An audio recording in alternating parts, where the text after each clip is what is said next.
126페이지 제 첫째 줄부터서 그 다음에 중간에 육선이 엔데까지가 되어 있는 이 6줄 그 분야를 제1문단이라고 볼 수가 있습니다. 제1문단에서는 간단하게 말하자면 초조가 보기가 지금 그때만 해가지고 관우가 지금 아직 힘이 끼지 않았어요. 관우가 보기에 자기를 공격하러 갔던 사람들도 이제 무구미도 잡아갖고 항복받고 말 안 듣는 놈 방들도 죽여보고 그리고 나서 지금 번성을 보이고 공격하고 한 것을 보고 나서 이제 조조는 조조대로 격격이 되어 가지고 어떻게 할 것이냐 하고 있는데 또 선권이는 선권이대로 어떻게 할 것이냐. 그래서 조조나 선권이나 두 사람 다 그동안에 잘 어울리면은 동지가 될 수 있었던 총나라 그 관장을 공격하는 입장으로 바꿔져 버립니다. 그때 선권이가 어떻게 할 방법이 없어서 결국은 여몽이를 시켜서 지켜라고 했는 여몽이는 인장을 만나니까 애가 타고 발이 덜덜 떨려서 여몽이가 안 나타나 버립니다.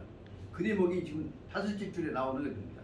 여몽이가 네가 맡아서 막아줄 준비를 해라. 그러니까 여몽이는 병을 핑계대고 안 나와버립니다. 왜냐하면 붙어봤자 못 입을 것 같으니까. 그럴 때 어떻게 할 것이냐. 답답해 죽겠으니까 선권이가 해결을 쓴 방법은 뭐냐. 잘난 놈 없으면 못난 놈이라도 새끼야 아니냐 해서 나온 것이 바로 아주 보잘것도 없지 알려지지도 않은 육손이라고는 젊은 장수를 불러서 네가 막아내. 그리고 여몽이 만나서 얘기해라. 그러니까 육손이는 놈들이 알아주지는 않지만은 쉽게 말하면 아까 얘기했던 윤충담이가 치는데 일본에기다 경기로 갔습니다. 윤충남이는 서울대 연관하고 하버드 교수고 윤충남에 비해서 거기다 되면 정환담이는 지난 초등학교 출신이고 전남대학 겨우 나와갖고 실은 내가 사법시험 2차 시험 보러 서울 갔을 때가 전남대학 법대 4학년 때입니다. 그때 처음으로 내가 서울 갔습니다. 전남대 4학년 때 처음으로 내가 서울 갔어. 그렇게 좋은 놈이에요. 그랬던 저하고 이게 놈들이 저거 아무 땅인 것 같지만 그러나 그 저 나름대로서는 그때 저는 있었지만 그 사회 그때 적어도 앞장서 뛰고 다니지만 하더라도 아버지 때문에 조심하니까 일만 하고 지낸 것만 보더라도 나는 나 나름대로 꾀죄하면서도 생각하고 있었단 말이야. 그 내용처럼 여기서 놈이 안 알아주고 있지만 꾀죄하고 있으면서도 대국을 보고 있었던 남북을 가졌던 사람은 육손이라고 말이다. 육손이가 보기에 일을 어쩌냐. 내가 소문 안 나고 아무도 모르고 있고 나를 무시하고 있기 때문에 아무도 나 안 알아주니까 이때 조용히 음모를 내가 다 해야겠다는 생각을 육손이가 하게 된 것입니다. 그 대목에서 어려운 상황 속에서 꾀죄된 육손이를 스카우트 해가지고 거기다가 여몽이의 책임을 뺏겼다. 그 대목이 제1첫째의 이 제1문단입니다. 그 다음에 7째 줄부터 나오는 육손이가 여몽이를 찾아가갖고 붙어서 이제 설명을 해서 어떻게 할 것이냐, 대비할 것이냐 문제를 갖고 육손이가 가서 여몽이를 설득시키고 그 다음에 나와 있는 대로 관우 안심시키고 육손이가 가면 여몽이가 가면 관우는 긴장하지만 육손이가 가면 꾀죄하고 촌놈이께 아무도 안 무시해. 그러니까 육손이는 가서 관우한테 가서 그냥 막 선물을 보내고 인사를 하고 뭐 편지를 보내고 해갖고 그러니까 저놈 새끼가 나를 알아주네 그래갖고 관우는 완전히 바보같이 육손이 무시해버린대. 육손이 속으로 말하자려고 자기 보는 눈동자 하나하나를 전부 다 관우 10%를 다 분석하고 있습니다. 그런 대목을 갖고 그 다음에 육손이가 대안을 세워서 바로 자기 선배 장군인 여몽이한테 가서 대안을 세웁시다. 그래서 이 여몽한테는 당신은 내가 겁이 나서 못 해먹었을게 그만둔다 그래갖고 사표를 내게 하고 그 대신에 내가 어쩔 수 없이 현상 유지하기 위해서 왔지 대항하려고 온 것이 아니요 해갖고 가서 관우한테 가서 압을 해보라. 압을 해보고 선물을 갖다 줘보고 그러니까 관우가 아 이놈이 나를 아는 놈이네. 그래갖고 관우는 간땡이가 커져갖고 거기서 형주를 지키고 있던 군대를 다 빼갖고 어디로 가느냐 그러면 번성으로 간단 말이에요. 이런 것을 다시 말하자면 적을 마음을 방심하게 만들면서 새로운 체제를 유지해 나가는 새로운 인재가 쉽게 말하자면 옛날 구닥다리 먹먹 그것보다는 훨씬 더 안 알려져 있는 상황을 이용해서 큰 꿈을 만들어가는 것이죠. 그것을 아까 얘기를 보였어요. 은거이 국이지. 남이 모르는데 은거이 국이. 은거이 국이 하다가 기회가 왔을 때는 행의 그 목적을 달성을 행의는 그 목적을 행할 때 달기도 그 최후 목표를 성취하는 것이. 은거이 국이 행의 달기도 뜻이 짧지만은 여기 말하자면 126페이지 하단하고 127페이지 상단 속에가 짧은 글 속에 들어있습니다. 용식이 되고 은거이 국이 행의 달기도 뜻이 이 짧은 글 속에 들어있다면서 제 얘기를 듣거나 읽어보십시오. 이 부분이 얼마나 중요한 글인가를 알 수 있습니다. 이 의미를 은거이 국이 행의 달기도를 숨어갖고 그놈을 펼쳐나가는데 그 일 역할을 담당하고 있는 것이 꾀예한 육손이라고 하는 숨은 장군이라는 사실들을 이해 못하고 나면 여기에 이 짧은 이 순간에 삼국지 대세가 바꿔진 대목이 숨겨져 있는 뜻인데 모르고 있단 말입니다. 그 대목을 설명하고 있는 것입니다. 그렇게 해갖고 육손이는 다 가서 관우한테 가서 선물도 보내고 편지도 보내고 사람 보내서 항상 안부 전하고 그러다 보니까 관우는 요놈이 나를 안 놈이네 저 여몽 요놈은 모르는데 그런 식으로 생각을 했던 것입니다. 그리고 나서는 여몽이는 그 다음에 여몽과 육손이가 단합해가지고 이제 철저하게 구체적인 대비를 합니다. 그 내용이 127페이지 우에서부터 8째 줄 붙어서 여몽이 이제 육손이를 앞세워 놓고 속으로 숨어서 여몽이가 이제 참여해서 여몽이 선배인 여몽과 후배인 젊은 육손이가 합쳐가지고 모든 문제를 대비를 합니다. 여기 이제 위장작전이 거기 나온 대로 8째 줄, 9째 줄에 나온 대로 보자면 그 관우가 세워놨던 엄청나게 만들어놨던 그 봉화대 거기 있는데 군대를 보내갖고 장사꾼이라고 보내갖고 군대 3만 명을 보내갖고 그 127페이지 7째 줄부터 나옵니다. 7줄 3만 명을 보내갖고 거기다가 중요 문제는 겉으로 보기엔 상선이요 장사배요. 그리고 배 밑바닥에다가는 전부 군대를 다 보내. 그 선창이라는 것이 무엇인가 했더니 배 밑바닥이요. 그 선창가 호동소리 그것은 말하자면 배 밑바닥 그 배를 대는 접하는 시설이라는 뜻으로 생각하지만 여기 이 선창은 뭐냐면 배 밑바닥이 화물 싣거나 사람 싣거나인데 그들은 진짜 군대는 딱 싣고 겉으로는 장사꾼 시켜갖고 그가 그 알랑거리고 가서 바람이 불기 어쩔 수 없이 강가에다 대단할 것 같습니다. 좀 쉬어갈게요. 그리고 뇌물 줘갖고 봉안에 있는 군대들 싹 삶아 놓고 그날 저녁에 딱 준비하고 방심하고 있는 동안에 싹 나와갖고 봉안에 있는 군대들 다 붙잡아버려요. 그리고 나서 거기서 이제 바로 형수까지 진격에 들어가 버린단 말이에요.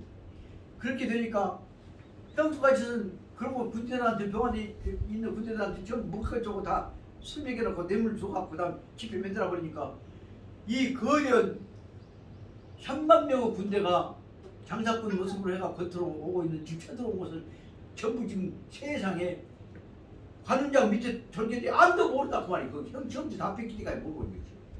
이런 엄청난 변화가 일어나게 됩니다. 그래서 127페이지 중간에 보자면 아까 말한 3만 명 군대를 갖고 그 다음에 가서 방화대에 있는데 가서 아들한테 물건 주고 따뜻거려 갖고 그리고 나서는 아까 방심하고 있는 동안에 그날 저녁에 뒤집어 버립니다. 그 위에서부터 8째 줄에 있는 데를 제3문단이라고 한다면 그 다음에 거기서부터 5째 줄, 6째 줄 내려와갖고 오나라 군대가 아무도 모르게 쳐들어가서 어디까지 가냐 형주까지 쳐들어간다. 근데 거기 제4문단이다. 제4문단에 보자면 세상에 여몽이도 모르고 있었던 것을 육손이가 작전 세워갖고 여몽이 오라가갖고 앞세워갖고 그래서 방화대를 전부 다 불안나 피울 수 있는 역할을 모두게 다 붙잡아 버리고 그리고 나서 아까 80척의 뱃속에 숨어 있었던 군대가 왔고 그쪽 지역을 다시 말하자면 유빈의 봉화대의 군대를 다 무장 해지시켜본단 말입니다. 그리고 나왔고 그 다음에 쳐들어가고 이제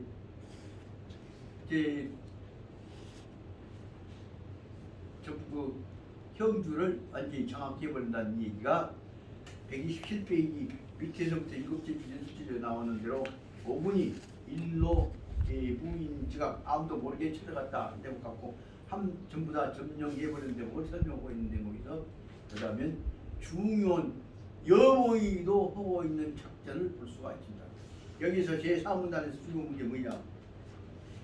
첫째 중요한 문제는 청나라 군대를 놀래게 한 것이 아니라 그 주변에 있는 사람들, 백성들을 안심시킵니다.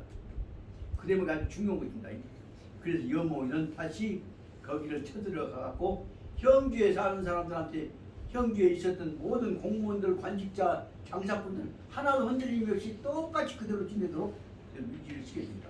그리고 나서 백성들한테 인식을 얻기 위해서 만약에 이쪽에 여몽 군대들이 다시 말하면 오나라 군대들이 가갖고 민폐를 끼친 놈 있으면 죽여본단 말이에요. 그 민폐를 끼친 놈을 샘플로 한나를 지 옛날 고향 친구 한나가 그갖고 거기에 있는 현주에 있는 사람들한테 이를테면 128페이지 제6절에 나옵니다. 양잎 다시 말하면 대나무 껍질로 만들어놨던 우리에 쓰고 있는 비올 때 지금 우사이만 어찌 우비하고 그 다음에 머리다 쓰고 있는 것하고 그 다음에 갑옷하고 그놈을 갖고 그놈을 하나를 백성 것을 뺏은 놈이 있어요. 오나라 군대 장수 중에서 그놈을 잡아다가 사람들 다 본 데서 샘플로 본때기로 직접 저번에 사용시켜. 그놈을 하기라 사용시킨 놈 모가지를 걷기라 얼마. 그런 대목에 다시 말하면 백성 안심시키는 작전을 쓰고 있어요. 이 대목을 뭘 우리는 설명할 수 있냐면 인민군들이 6.25 때 들어왔고 인민군들이 동네 와서 닭 한 마리 다 뺏어먹도 아니 개 한 마리 안 잡아먹은 거예요. 절대 그 사람들한테다가 민폐를 안 끼쳐. 옛날 말하자면 일본 놈들이 만들어놨던 조선은행 은행권 있어요. 그럼 이제 한국은행에서 다 서울 함락하고 뺏은 그놈을 전부 인민군들한테 싹 나눠갖고 가든을 가서 백성들한테 밥 한 끼 얻어먹으면 그놈 받은 놈 돈 혹시 형 기억하십니까? 그 일본 놈들이 지어놨던 것이요 옛날.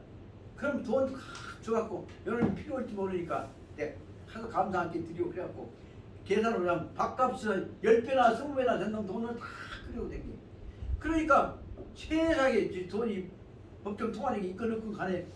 그 인민군대로 오면 밥 한 끼 먹어도 공짜로 안 뺏어 먹는데 여기 사람들은 각 뺏어 먹고 아니면 죽이고 난리였단 말이에요. 이런 것들이 바로 말하자면 초창기의 작전에서 민심 얻는 작전 이렇게 치밀하게 수행해 나가고 있는 것들이 바로 여기서 말하자면 여몽하고 육손 작전 속에서 나온 것들을 볼 수가 있습니다. 그 다음에 이제 128페이지 셋째 줄부터 선권이 그 여몽이한테다가 그리고 육손이한테다가 모든 권한을 줘갖고 그 다음에 인심을 얻어갖고 형주 남쪽에 있는 지역들에 대해서까지도 다 다시 유비 쪽에서 인심을 얻어 뺏어가는 것들을 다시 지역에 환수하는 작업을 하고 있단 말이에요. 그 대목이 128페이지 여기서부터 셋째 줄에 나오는 선권이 설중하고 도료 형주 무리들을 건드리고서 형주에 도착해가지고 여몽과 더불어서 어떻게 하면 나머지 땅들까지 공안이란다거나 남군이란다거나 하는 것을 뺏을 것이냐 그래갖고 거기에 선권이 쪽에서 옛날에 유비 밑으로 들어갔던 사람들을 불러갖고 포섭해서 지기패 앞세워가지고 그쪽 지역의 민심을 얻어가는 대목이 나와 있습니다. 이거 사소한 것 같지만 바로 말하자면 삼국지를 통해서 볼 수 있는 전략 전술 작전이 들어가 있는 겁니다. 현재 우리한테 제일 큰 문제는 남북 간에 있어서 만약에 조금이라도 이제 무엇인가 된다고 할 때 전부 틈만 있으면 요새 텔레비도 보십시오. 틈만 있으면 북한보다 남한이 잘한 것만 갖고 북한 약점 공격한 것들을 피고 있지. 그런데 문제는 여기 사람들로 가서 특히 북한에 있는 주민들하고 남한 동포들하고 친화력을 도모해가는 문제 어떻게 만들 것이냐 문제들을 이 내용을 생각하게 합니다. 이 내용을 보자면 제가 독일에서 공부하다 느꼈던 것인데 독일에서는 특히 동도호고 서도호고에서 그 교과서에 나오고 있습니다. 독일 교과서에 나오고 있죠. 외국인들이 독일어 배우려고 할 때 교과서. 동도호고 서도호고의 대학생들이 만납니다. 그래갖고 뭘 얘기를 하냐? 동독 학생들이 보기에 서독은 무엇이가 이렇게 굉장히 잘하고 있다. 그러면 선 얘기가 우리가 서독한테서 배워야 할 것이 무엇이냐? 서독이 잘하고 있는 것을 우리가 과감하게 배워야겠다. 그것이 뭐냐? 그러면 서독은 동독에 비해서 철저하게 능력 있는 사람들이 공부할 수 있는 틈토를 만들어준다. 그러면서 억지로 안 시킨다. 그 대신에 언제든지 다양하게 선택할 수 있는 기회를 줘가지고 이제 인력을 길러내고 있다. 그러면서 서독 사람들은 동독보다는 훨씬 더 협력해가지고 전체적인 능력을 길러낼 수 있는 체제를 만들고 있는데 동독은 그거로 국가가 중심되고 밀고 나가니까 능력이 떨어진다. 그런데 우리는 동독 사람들은 서독으로부터 배워야 할 것이 엄청나게 많은데 그 중에서 무엇이냐? 그러면 각자의 능력을 발휘해서 능력 있는 사람들이 모아가지고 체제를 만든 것을 우리가 배워야겠다 하는 얘기를 서독 학생들 모아놓고 동독 학생들이 이것이 서독의 장점이다 이 얘기를 해줍니다. 그러니까 그것을 보고 있던 동독 대학생들이 서독 대학생들이 뭐냐 하면 그렇지 않다. 동독은 우리보다 훨씬 잘하는 것이 있다. 서독은 여유가 있으면 먹고 놀고 힘 있으면 시할때김치를 하고 있는데 동독은 여유가 있으면 조그마한 것이 있으면 그놈을 자기 이익만이 아니라 공동체의 이익을 위해서 다 시장에다 뿌린다. 그런 점에서 동독하고 서독보다는 서독은 동독에 비해서 훨씬 더 낭비적이다. 동독은 서독보다는 가난하고 어려운데도 불구하고 그런 걸 동원해갖고 다 공동체의 이익을 위해서 열심히 이용하고 있다. 그렇기 때문에 보자면 동독 사람들은 서독 사람보다 훨씬 더 공리주의죠. 그 말대로 서독 눈으로 보기에는 서독 사람들은 이기주의다. 이기주의이기 때문에 조금만 이해관계가 붙으면 싸움 붙으면 깨져버린다. 그러니까 우리는 동독으로 배워야 할 것은 공동체를 위해서는 자기를 희생하고 자기를 포기하는 공동 이익을 위해 자기를 바치는 봉사하는 정신을 배워야 한다. 이런 얘기를 갖고 서독 학생들이 서독 입을 통해서 동독의 장점으로 얘기해갖고 서독 사람들 같이 있다. 자, 여기 중요한 문제는 뭐예요? 서독하고 동독 학생들 만나면 원수같이 싸우면서 그럼 앞으로 동서독이 합쳐졌을 때 우리 장점 갖고 우리 다 한번 해보자. 그래갖고 요새 말하자면 그 메르켈 총재 그 사람이 메르켈 서독 출신 동독 출신이에요. 그 메르켈 어디서 자기를 희생해가면서 공동이익을 위해서 바쳐야 한다고 하는 공산주의 내지 동독의 장점을 갖고 서독과 동독을 연결시킨다고 해왔다. 그러니까 서독 사람들이 공산당 출신이었던 메르켈 미워합니까? 메르켈이 들어오더니 세상에 독일, 미국 뻔따라 갖고는 이기주의가 그냥 지 이익만 위해서 언제든지 팔아먹고 공동체 깨물라고 했던 것은 메르켈이 들어오더니 그러지 말고 참고 우리 공동이익을 치르자 해갖고 서독보다는 훨씬 뒤떨어져 있는 동독을 서독의 도움을 받아가지고 요즘 말에 업그레이드 시키단 말이에요. 그러니까 우리를 도와주고 있는 서독에 대해서 우리는 감사해야 한다. 쉽게 말하면 동독하고 서독하고 화합했을 때 실제 화합률 비율로 하자면 서독이 동독보다 한 3배가 더 높아요. 근데 그놈을 3대1로 한 놈을 1대1로 똑같이 완전히 바꿔버려. 그러니까 그 내용 보자면 동독이 얼마나 이익을 보겠어. 이익을 본 것이 아니라 그놈 갖고 결국은 그 남은 잉여를 갖고 동독 개발하는 데다가 써. 기회 있으면 내가 동독하고 서독하고가 통합해갖고 결국은 크게 보기는 서독이 이익을 본 것 같은데 작게 보기는 꾀대대한 동독을 서독이 받아들여갖고 결국은 쉽게 말하면 서독이 동독을 먹어버리면 안 해. 서독이 동독을 먹어버린 것 같은데 서독이 동독을 먹은 것이 아니라 동독이 서독하고 똑같이 대접 받았고 들어가고 동독에 있는 5개의 란트 주가 서독에 있는 10개의 주가 합쳐져갖고 15개 주가 되지 않아요. 거기다 이제 베를린 동서독 통합되어 있는 통합소리니까 하나 붙으면 16개가 주가 된단 말이에요. 16개 주에서 결국은 독일 전체 입장에서 보자면 동독에 있는 5개의 주들은 서독의 주에 비해서 아무 땅이 깨져야 것이에요. 그런데도 서독은 도움을 받아 보니까 엄청나게 굉장히 힘들단 말이에요. 그 모습을 보고 나니까 동독 아니라 동유럽에 있는 옛날 코메코 국가들 루마니아, 알바니아, 불가리아, 유고슬라비아 그보다 그 공산 국가들이 동독에 있는 국가들이 서독에 가고 합쳐져 갖고 엄청난 지원을 받고 성장을 보니까 어떻게 할 것이오? 우리도 서독에 들어간 동독 국가면 우리도 그 서독 연대 한번 해보자. 그래갖고 그 사람들이 바로 어디로 들어오냐 그러면 동독에 있는 국가들이 서독하고 통합되어 갖고 서독에 들어온 것처럼 결국은 동유럽에 있는 공산주 국가들이 소련으로부터 떨어져 나가고 결국 유럽 공동체에 다 들어온단 말이에요.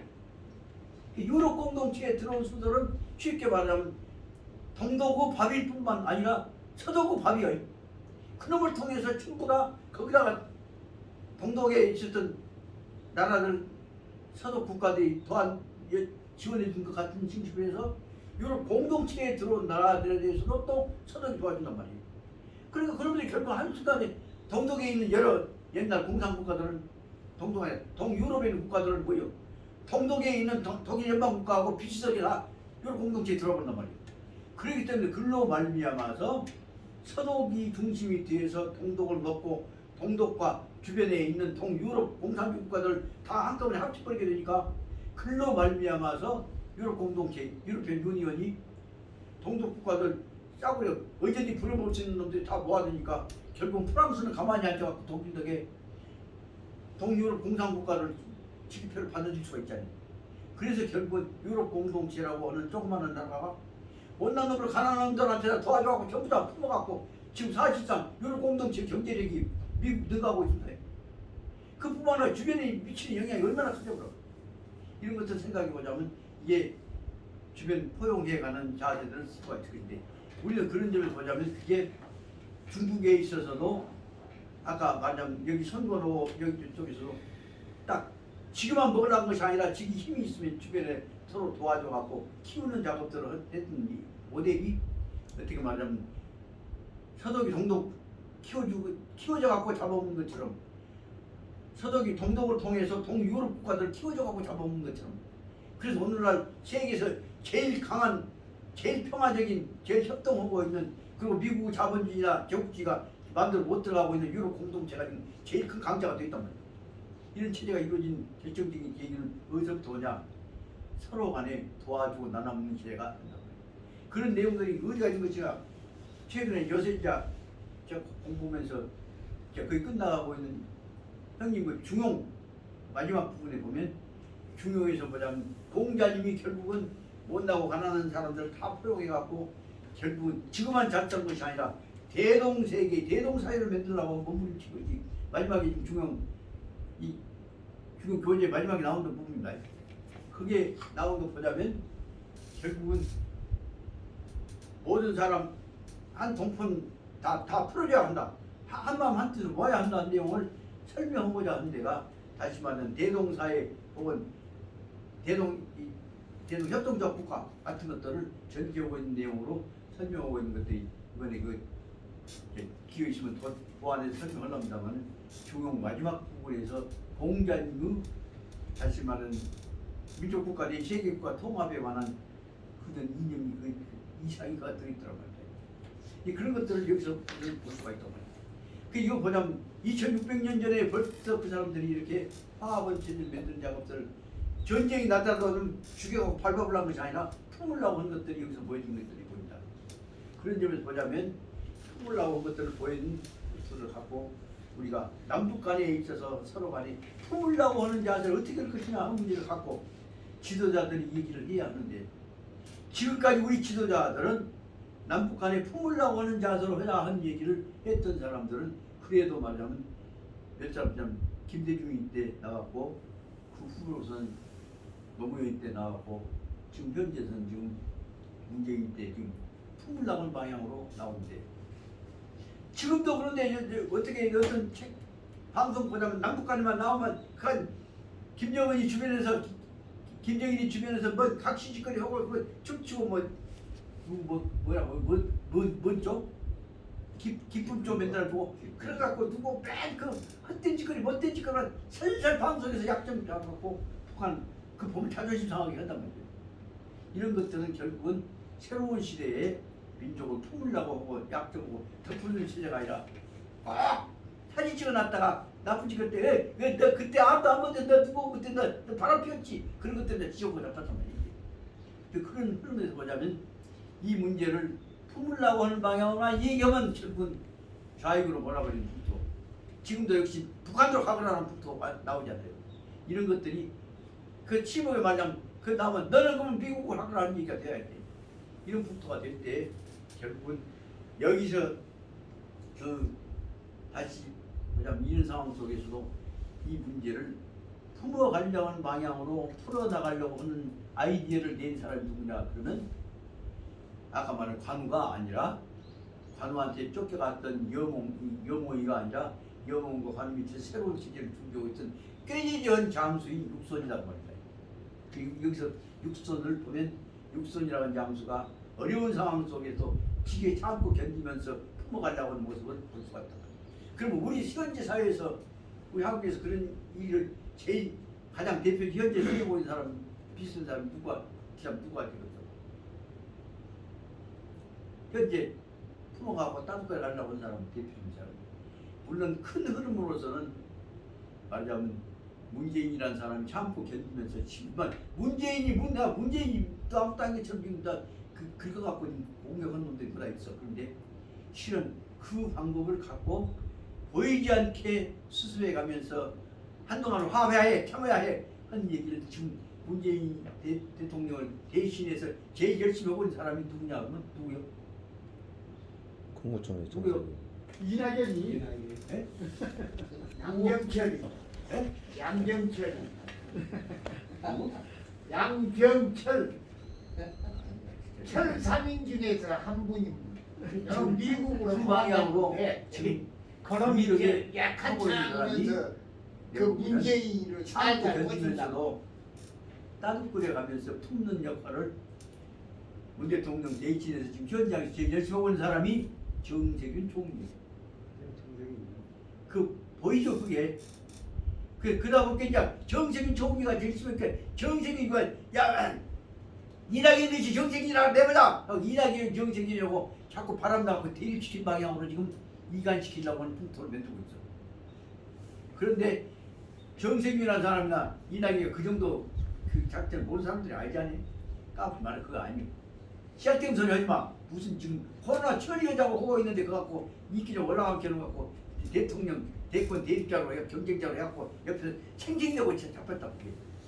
이런 것들이 결국은 우리 풍토 속에 나온 틈만 있으면 이간시켜갖고 거기서 그 하여튼 뚫고 들어가려고 하는 이 풍토에서 나온 것인데 그런 상황 속에서도 내 보기에는 뜬뜬히 하나로 눈 깜짝 안 하고 씨앗대면서 하고 있는 사람이 정세균이가 더 그릇이 크구나 생각합니다. 왜냐하면 정세균 입장에서는 그래도 이낙연 총리가 나이는 잠깐 아마 비슷할 거지. 한 살 차이, 한 살 차이. 예? 한 살 차이 학교도. 누가 많이?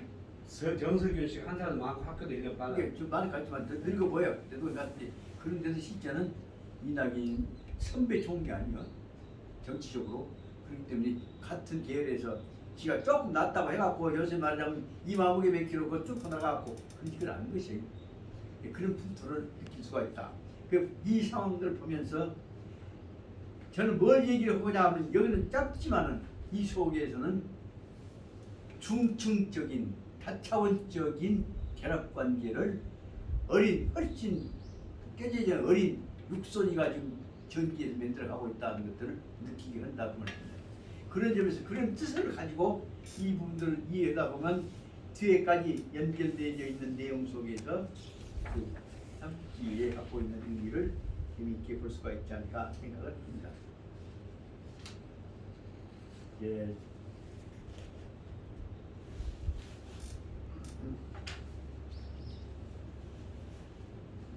차례차례 뭐다 설명을 해 나가고 싶지만은 다 못하게 되었고